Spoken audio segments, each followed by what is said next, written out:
জাতির দেশনেত্রী বেগম খালেদা জিয়া মানুষের অকুণ্ঠ ভালোবাসা, শ্রদ্ধা এবং দোয়ায় আল্লাহ রাব্বুল আলামিনের অশেষ রহমতে আবারও সুস্থ হয়ে বাংলাদেশের রাজনীতি তথা বাংলাদেশে ওনার যথাযথ ভূমিকা রাখতে পারেন সেই আহ্বান জানাচ্ছি। অন্যদিকে আপনাদের জানার আগ্রহ আছে নিশ্চয়ই যে এই মুহূর্তে ওনার শারীরিক অবস্থা কেমন। এই মুহূর্তেও দেশনেত্রী বেগম খালেদা জিয়ার শারীরিক অবস্থা পূর্বে যে অবস্থায় ছিল, অর্থাৎ যেভাবে আমি কয়েকদিন আগেও আপনাদেরকে বলেছিলাম যে ওনার চিকিৎসা মেডিকেল বোর্ড একটি যে সারা বাংলাদেশের কয়েকজন ডাক্তার, ঠিক তা না, আমি আগেও তাদের নাম বলেছি, আজকেও হয়তো পরে বলে দিব। এখানে বাংলাদেশ, ইউকে এবং ইউনাইটেড স্টেটস অফ আমেরিকার অ্যাজ ওয়েল এস অস্ট্রেলিয়ার চিকিৎসকদের সমন্বয়ে গঠিত একটি মেডিকেল বোর্ড।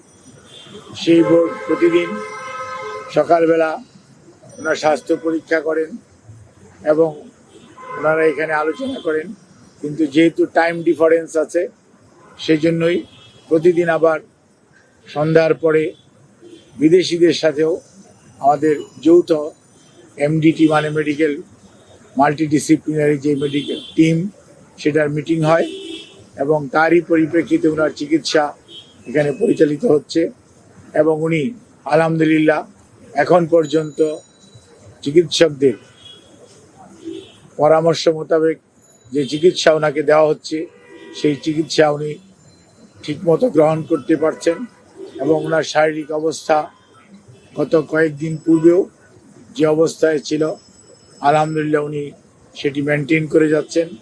সেজন্যই চিকিৎসক সহ ওনার সাথে সম্পৃক্ত সবাই, আমরা যারা এই হসপিটালের চিকিৎসকরা সহ সবাই অত্যন্ত আশাবাদী যে ইনশাআল্লাহ দেশনেত্রী বেগম খালেদা জিয়া ধীরে ধীরে সুস্থ হয়ে যাবেন।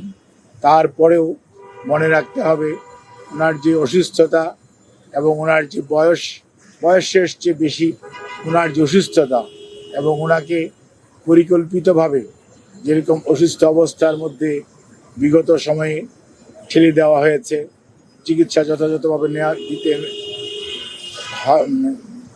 দেওয়া যায়নি অথবা দিতে দেওয়া হয়নি, সেই কারণেই ওনার শারীরিক জটিলতা মারাত্মক রকম বেড়ে গিয়েছিল।